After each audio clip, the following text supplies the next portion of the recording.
Hi everybody, it's Az here from Heal vs Babyface with the very first boss of the third stage of the Flexi-Raid version of Siege of Orgrimmar, and this is Malkorok. Now, before you start going, Az, you haven't given us the final boss from part 1, and you haven't given us the final boss for part 2. What's going on?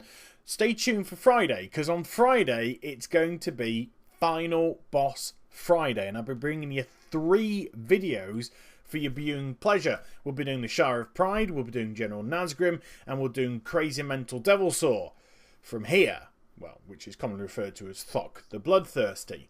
Now, with the looking for aid stuff, I was very heavy on the mechanics that went around in the fight and the damages that it gave out when I did the second part of the Flexi version for the Siege of Orgrimmar. I just had a discussion about Flexi versus LFR. This time round, I'm going to try something different as well. I'm just kind of going to go into tactics and how to actually survive this fight and, fingers crossed, be successful. Getting a little bit lighter on the mechanics and the numbers, just telling you what to look out for and what to avoid. And that pretty much is the first one. Those arcing smashes that he does. Imagine this board here where you're fighting is a piece from Trivial Pursuit, your counter piece from Trivial Pursuit, and you fill it up with 6 pieces of cheese or 6 pieces of cake or pie, whichever one or food reference you want to put it to.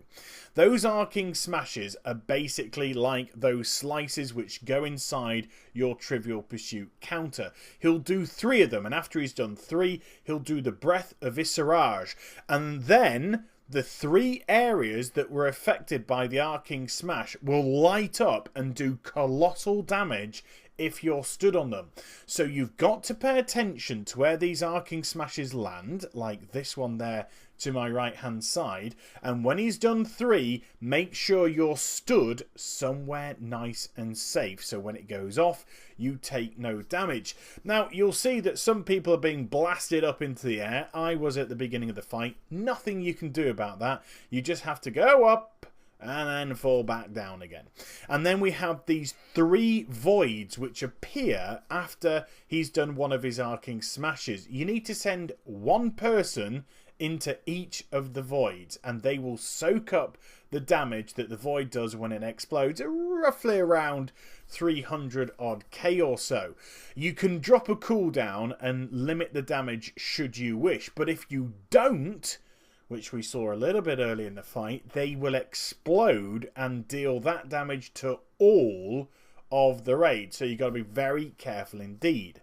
Now, once he's done 2 lots of 3 lots of the arcing smashes, you move into phase 2, and on phase 2 everybody has got to stack in front of the boss because he does a huge cleave which is spread amongst the raid, unless you get that displaced energy debuff on you. If you do, you need to run out of the raid, away from everybody and away from the other person, as 2 people will in this version that we've got. Wait for it to explode. If you don't and you stand still, it will explode and kill everybody around you pretty much, as it will do colossal damage. So you've got to be very aware of what's going on.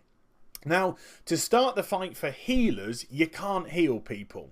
When they take damage, that damage is currently permanent. What you can do, though, is heal them, and it will absorb the heal and convert it into a shield up to a maximum of 100% of that person's health. So even if they're low on physical health, you can still pump them up with a big ass shield.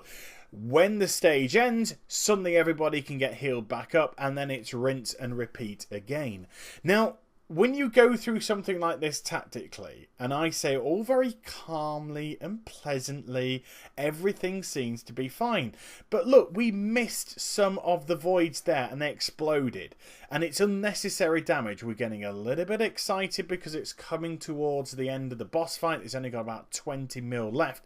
So keep your shape.